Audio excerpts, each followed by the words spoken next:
Hello, HeavenCulture audience. Today I've got a real treat for you.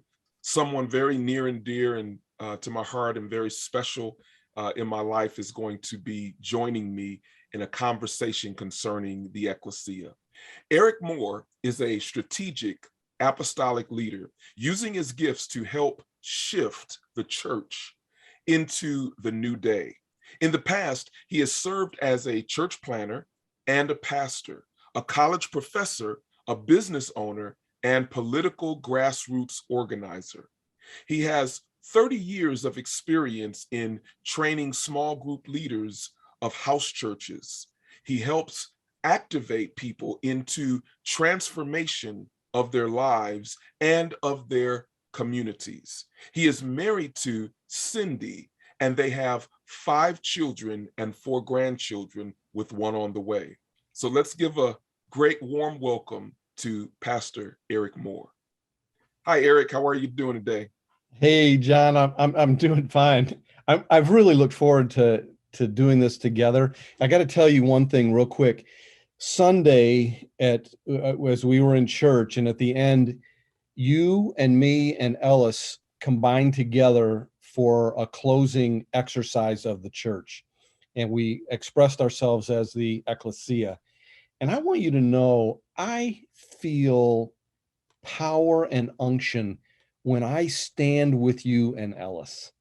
Wow, praise God. When we work together as a team, I think the anointing goes up and there is an exponential expression of God's power, God's vision. I don't know, I just feel this real strength we're all excellent ministers in our own right. But when we stand together, it's more than 1 + 1 = 1 = 3. It's Yeah. a wholly higher number because of the power of our union. And that just comes from loving you, caring about you, our lives intersecting, and us ministering together. Praise God. Praise God. You know, when you uh, came to me during the praise and worship part of the service, and said what was on your heart about having some action that we do at the end of the message, my heart bore such witness to that. In fact, I had been talking to Apostle Ellis Smith about that sort of thing, because the ecclesia differs from the church in that it's supposed to be strategic. Yeah. And so because it's strategic, it has to involve and engage the entire body, and we have to strategically go after things. And of course, that's exactly what you had us do on Sunday. So it was just absolutely amazing. And so I can't tell you enough how appreciative I am of you obeying God, and really just the anointing and the gift of God that's on your life. People might not know this, and I'll kind of say this as we kind of get started here. One of the things that impresses me about you so much is the fact that you really come at things from a different perspective. You're a deep thinker, and you typically bring things out that either nobody's thinking about, or you bring it out in such a way that's like, wow, where did he get that from? And so it's just really, really awesome, the things that you bring out. Wow. And really, I think in a lot of ways, you bring the best out in people, particularly leaders. And so that's one of the things that I greatly appreciate about you. Now, having said all of that, what we're going to talk about today is the Glorious Ekklesia. Now, of course, if you've been following this channel, you know that we've been doing a series of teachings along that line, coming from Ephesians 5:23-27. And so I'd like to take a moment and just read that out of the New Living Translation so that we can have some context for this discussion. Ephesians 5:23-27. For a husband is the head of his wife, as Christ is the head of the ecclesia. He is the savior of his body, the ecclesia. As the ecclesia submits to Christ, so you wives should submit to your husbands in everything. For husbands, this means love your wives just as Christ loves the ecclesia.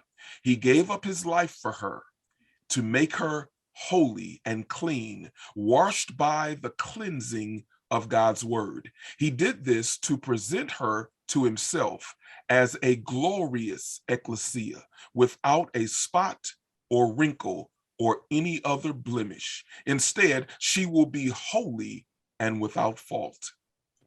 I tell you, Eric, whenever I read that scripture, and I've been, spending some time teaching on it, and stuff just continuously jumps out at me about this passage and what Jesus is actually aiming for. So I want to open that up to you and just kind of get your thoughts, and you share some things with the audience about that.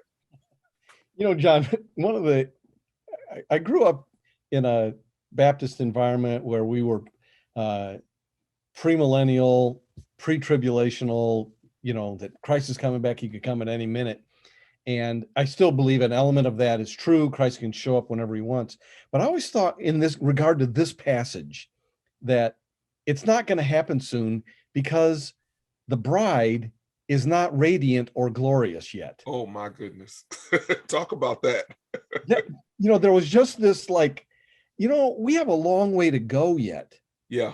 And I think this new day that we're in, this shift toward the ecclesia and our understanding of that is that for the bride of Christ, in this comparison, this metaphor of marriage looking like Christ and the church, there's a factor in which the ecclesia is going to become radiant.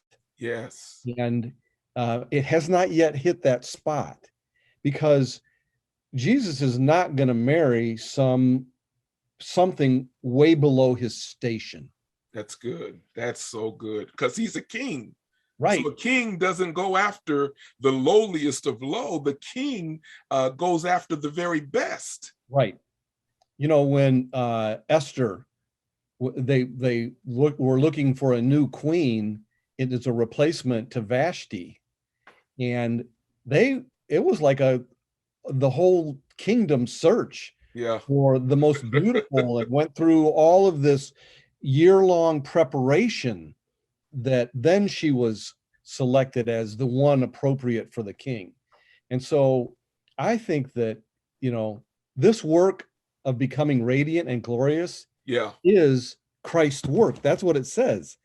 Making her holy, cleansing her by the washing with the water through the word. He's going to present her radiant. So I think that we're going through a shift and we'll become that. We will become a radiant church. Ecclesia. Hallelujah. That's good stuff. That's good stuff. You brought up something that I never really thought about from that standpoint, that Jesus is a king, and as a king, he's going to have the best of the best, and he's going to have a glorious bride. I mean, a king is not going to have anything other than a glorious bride, right? So that's just a really amazing thing. And then when you look at the story of Esther, especially replacing Vashti, the immediate contrast that comes into play here in my mind is Vashti represents the religious institution called church, whereas Esther represents the glorious ecclesia. Oh my God, that is powerful in and of itself. Yeah, because Vashti was resistant. Yeah. She defied. She would not submit. This whole idea of like a wife submitting to her husband, the ecclesia submitting to Christ, that was the key element that destroyed that king and queen relationship that brought about the rising up of a new queen. That's right. That's right. And really Esther's posture was completely night and day different from Vashti, just a completely different posture. And she submitted to her king. And so what that did was it created this bond that the two of them had, that even though when Mordecai said that she had to go before the king, which put her life in peril because you could not go before the king unsummoned. And if you did, it could cost you your head. She put her life on the line, but because of her love and submission to her king, oh my God, he was like all in. He was not going to, give any problem to his queen, because obviously he knew that there was something important. Otherwise, she wouldn't, put her life on the line like that. So that really brings some nuance to that story. Yeah, and because when you compared Vashti to the old religious order or the religious spirit, Yeah. it's interesting because when she defied the king, she diminished the king in the eyes of those around him. Oh my goodness. Yes, that's true. Yeah. And so I think that we have a diminished there in the culture. There is a diminished view of God. Ooh. It's like Christ is he's just a swear word. He's a bythought. He's a passing concept. He's not glorious in the culture. Yeah. And I think that has a lot to do with the defiance, the self-centeredness of the religious order representing what should be the queen of a king, of which there is a equilateral relationship of equanimity, that Wow. they're of the same caliber. Yeah. Yeah. That's Um, good stuff. yeah.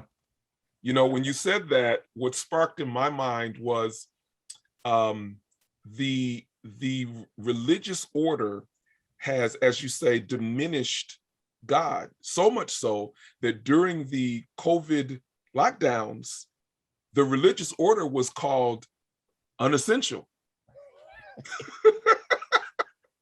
by the Mordecai of this story. Right. This is a great parallel parable here of the Yeah. nature of the ecclesia. This is good. Yes, indeed. Yes, indeed. So what else stands out to you as you think about the glorious ecclesia? If it's going to be glorious, it's not glorious by itself. Yeah. It's glorious because of its attachment and its affiliation with the one who is full of glory. Mm. So we can't be off doing our own thing. And I think in some ways, we've the religious oriented church, as opposed to the ecclesia, really became about developing its own function. It kind of measured its own success and drove its own success. Yeah. So I remember reading a book years ago by a leading writer called Marketing the Church. And I think when we're in charge, we got to figure out how to market the church and improve our programming so that the consumers within the culture will come to us in order to consume our goods Yeah. and pay our bills and elevate our leadership Come on. on the podium of accolades. Call it out.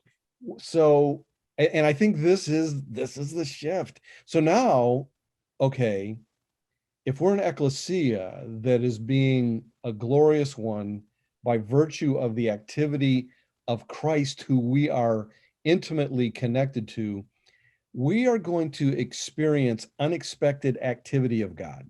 Mm. That's good. We can't plan what God is going to do. It's just going to show up. You think about, again, in the parallel nature of this passage, that when a husband and a wife really click and their marriage is in a good place, the wife cannot always anticipate the goodness and romance and love that her husband is going to express to her. That's good. It's going to come spontaneously. He's going to think and plan and do things that catch her off guard. And I think that for a glorious ecclesia, there's going to be times God shows up and we had no idea anything was going to happen. So And you said, I'm sorry, go ahead. no, that's the idea. Okay, so you've said a couple of things that I want to kind of talk about a little bit. So one of the things that you said was something to the effect that when the husband and the wife come together, that the wife reflects the glory of the husband. In fact, there's actually a scripture that talks about that the woman, the wife, is the glory of the husband and the man, and the man is the glory of God. And so men reflect the glory of God and women reflect the glory of the man. So in this case, the wife, the ecclesia, is reflecting the glory of her husband, that is Jesus. And if we are going to reflect the glory of our husband, Jesus, then we've got to submit to him. We've got to be on the same page as he is. We can't be like Vashti off on a different page, doing her own thing. She's got to be submitted to him, and she's got to be on the same page as him. And then she can reflect his glory. Yes. This is interesting because it makes me think of Coach McCartney, who led the collegiate team in Colorado and became the leader of the Promise Keepers movement. That's right. Yeah. He told this story of sitting in a service with his wife, and the speaker was up there speaking. He says, if you want to know the nature of your marriage, look in your wife's eyes and see if there is life. Wow. And he knew it was like a knife in his heart. Wow. That when he looked into his wife, he knew that he was not giving her life. And he changed the nature of what based on that one thing. That was kind of a catalytic moment that birthed Promise Keepers. Yeah. Promise Keepers. Wow. And when I think about that, and it's like,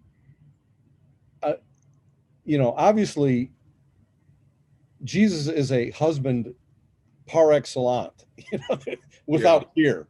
And I think if the marriage thing is wobbly, it's not because of the husband in this situation. Yeah, yeah. I think it has to do with the response that we have to Jesus.